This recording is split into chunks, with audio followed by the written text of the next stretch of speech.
Hey everybody, what's up? So, it's been a while. It really has. Can I really not hear anything? What's going on with the sound?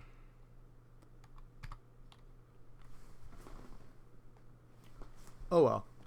Anyway, so yeah, what this is a new map. It's not an allied offensive map. I know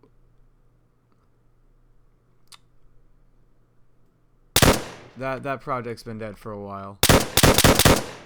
Simply because, well, it's a huge project, first of all. I might someday go back to it, but if I will go back to it, it'll probably end up being in Call of Duty 2. But here's a few updates for you guys. And it being Call of Duty 2 mostly so I could also add the British. And apparently using the AI is much more streamlined in COD 2 compared to here in World at War. So first and foremost, I've been working with a lot of programming stuff lately, and you know, I wasn't thinking about going back to editing on World at War, but I decided I would, specifically to get some of the scripting down. But of course you can't script without a map.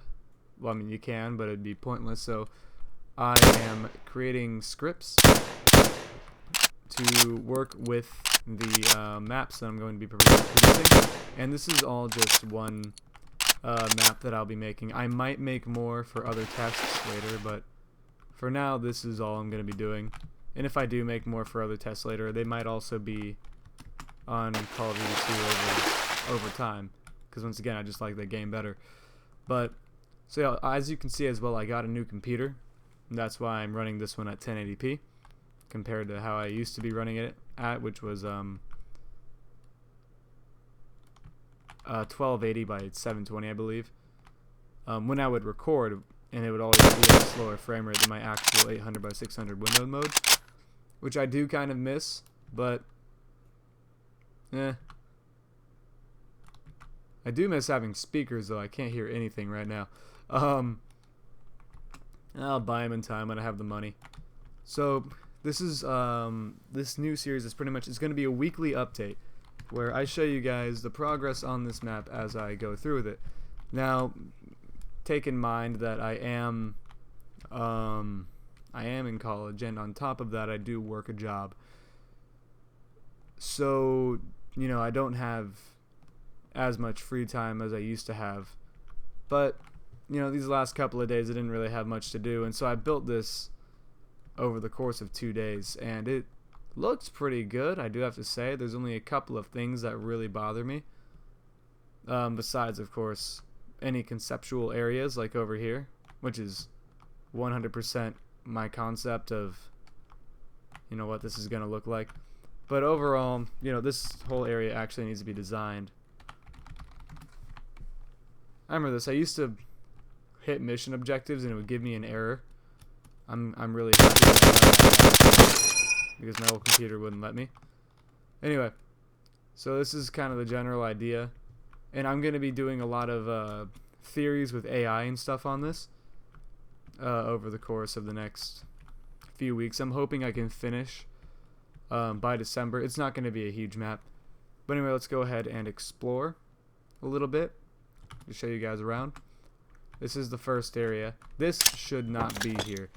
It should be this kind of water, but instead it's the ocean simulation water, which I don't like in this mortar hole. But pretty much the idea of this here is that you and your soldiers get off your boat, and you can kind of run down here. I'm not going to give you that many, probably 4 or 5 allies that don't respawn. Actually, if they don't respawn, I might up it to 8, but because they don't respawn, you know, whatever. And this whole first encounter here, your enemies won't respawn either. I don't think I'll put any over here, but there's probably going to be one on the bridge, and one's probably going to run across the bridge over to here. I know that there's a guy who hides right here, and another guy who's going to be running around to here-ish, and one that's probably going to be here. I might add another guy over on this side, because it is set up for it. But this is the only box here that doesn't move, besides that one is going to. They do move. and then here's the... Anyway, this is all typical stuff for me. I mean, back on the other map, this is so much more impressive. My old World at War Allied offensive maps were very impressive in comparison to what I have here. But nonetheless, I'm gonna move on. You know, this is just kind of all I got.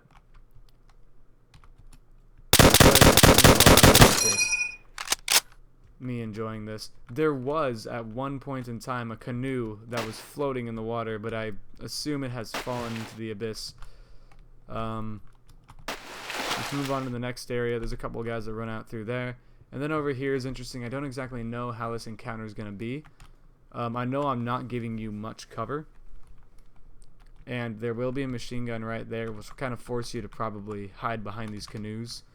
I like the idea of having, you know, more natural cover rather than, you know, forced cover like is shown there. And your cover for this first area is going to be more improvisational than anything else. Also, I'm going to add hurt zones on these, not hurt zones, but whatever the hurt triggers are, whatever the fuck they're called, right here, so that your guy will go, ugh, as he runs through the barbed wire. And also so it'll force you to stop sprinting if you're sprinting through it. Like I said, right here is going where the machine gun is. I tried to get that to work today, but something odd happened. Anyway, over here, if you can't tell, this is a conceptual area as well, because this whole area is technically a transition between the beach, which I have so graciously made, and the jungle scene, which I will make in the future. You will probably see a lot of that. I have my deadlines written down for it, because I'm also trying to work within deadlines. But,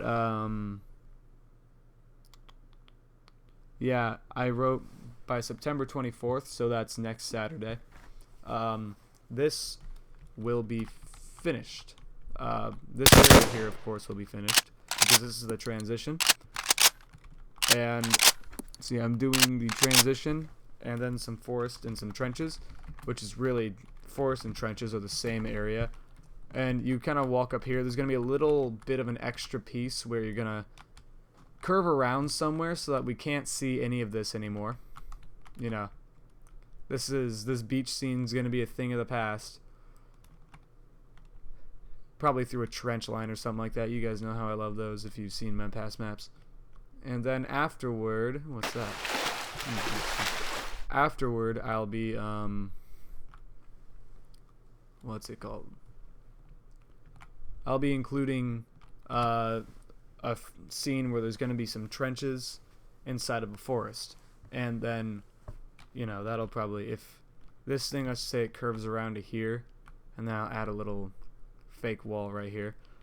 And then the next part is, you know, you going, you're probably going to move back around. You got to remember, this part right here, I did the measurements, it's only about 500 feet. And that's probably going to be the length of the next battle area as well. And then after that, you go through the city, which you snake from one area to the other. You move through the city, which is really just you push down one street, you go into a building, and you come out the other side of the building. You're going to hit the docks, and the docks is where you fight your final bit. This is supposed to take place in Operation Downfall. Specifically Operation Coronet, where you're attacking Tokyo, except of course this beach does not exist. And yeah, this is all I got. I may not even include a starting scene where that shit rolls in. Not too sure yet. Anyway, thank you for watching, and I'll see you guys next week.